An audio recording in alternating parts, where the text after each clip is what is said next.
కల్వకుంట్ల కవిత ఏ హోదాలో దీక్ష చేస్తున్నారో చెప్పాలని ప్రశ్నించారు ప్రభుత్వ విప్ ఆది శ్రీనివాస్. ఈ దీక్ష డ్రామా వల్ల ఎవరికి లాభం? హైదరాబాద్ లో దీక్ష చేస్తే ఏమొస్తుంది? ఢిల్లీలో దీక్ష చేయడానికి భయమా అని నిలదీశారు.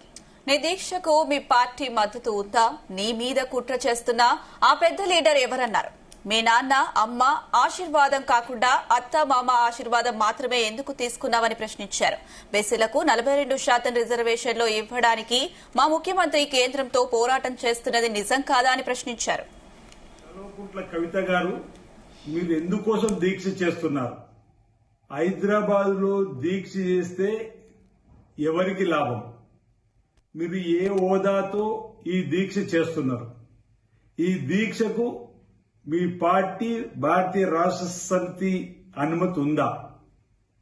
హైదరాబాద్ లో దీక్ష చేయడం వల్ల ఎవరికి లాభం? బీజేపీకా? సమాధానం చెప్పాల్సిన అవసరం ఉంది. ఢిల్లీలో దీక్ష చేయడానికి, ధర్నా చేయడానికి మీకెందుకు అంత భయం? ఈ దీక్ష కంటే ముందు మీ తండ్రి గారి, తల్లి గారి, అన్నగారి ఆశీర్వాదం ఎందుకు తీసుకోలేరు? మీ తండ్రి గారు రాజకీయ పరంగా మీ తండ్రి గారితో మీరు ఉన్నతమైన స్థానానికి వచ్చిన సందర్భంలో మరి మీ తండ్రి గారి ఆశీర్వాదం, తల్లి గారి ఆశీర్వాదం, అన్నగారి ఆశీర్వాదం కాకుండా మీ అత్తామామల ఆశీర్వాదం తీసుకొని పోవడానికి గల కారణాలు ఏంటి? మిమ్మల్ని అణచివేతకు గురి చేస్తున్నటువంటి మీరు అంటున్నారే, నా అణచివేతకు గురి చేస్తున్నారు పెద్ద లీడర్ అని. ఎవరు ఆ పెద్ద లీడర్? మిమ్మల్ని అణచివేస్తున్న పెద్ద లీడర్ ఎవరు?